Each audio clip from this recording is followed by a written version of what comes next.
Quelle est belle la vie parisienne avec tous ses avantages. Aujourd'hui, dans notre tout premier épisode, je vais vous donner quelques conseils pour vous faciliter la vie dans les transports en commun. Bah oui, on en a bien besoin en ce moment.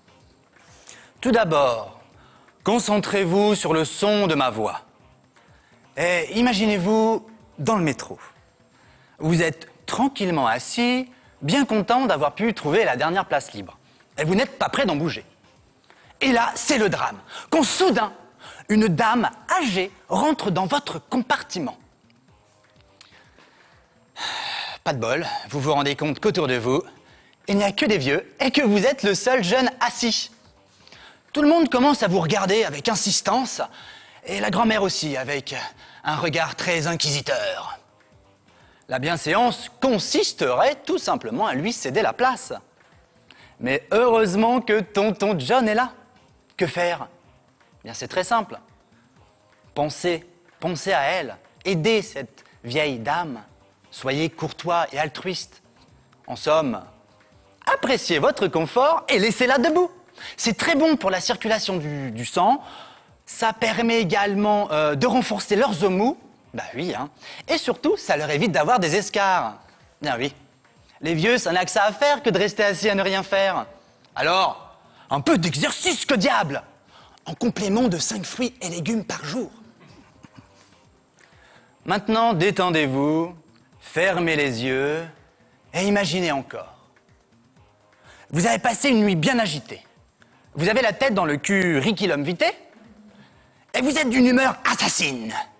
Vous êtes en retard à votre travail et vous vous retrouvez comme une sardine dans un bus rempli. Comble de malchance, il y en a un juste en face de vous qui vous fait partager son agréable haleine matinale. Cerise sur le gâteau, il se met à bâiller, sans mettre la main devant sa bouche, bien sûr.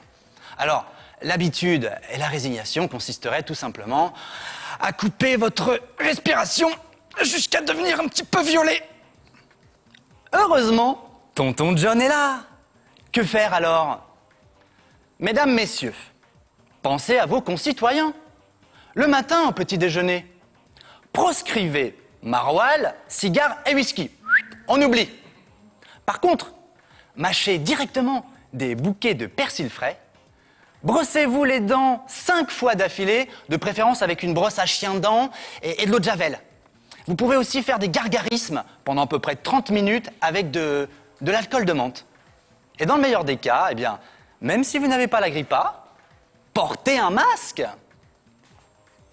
Maintenant, réveillez-vous. Ouvrez les yeux doucement, mais continuez d'imaginer. Cette fois-ci, dans le RER. Fin de journée, vous rentrez de votre travail, le wagon est bondé.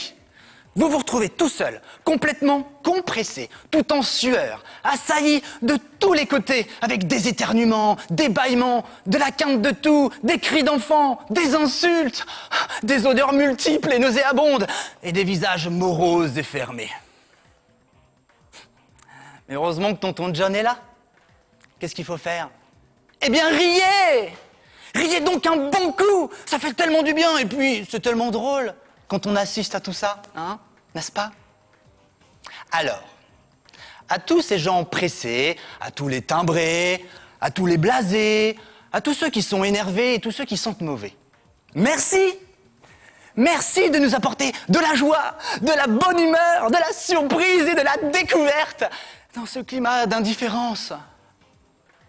Merci aussi de nous insulter. Ah, c'est tellement excitant, surtout hors du lit. Au final, moi je dis, quand on voit tout ça, on se demande parfois si la nature, elle fait pas grève elle aussi. À bon entendeur, salut!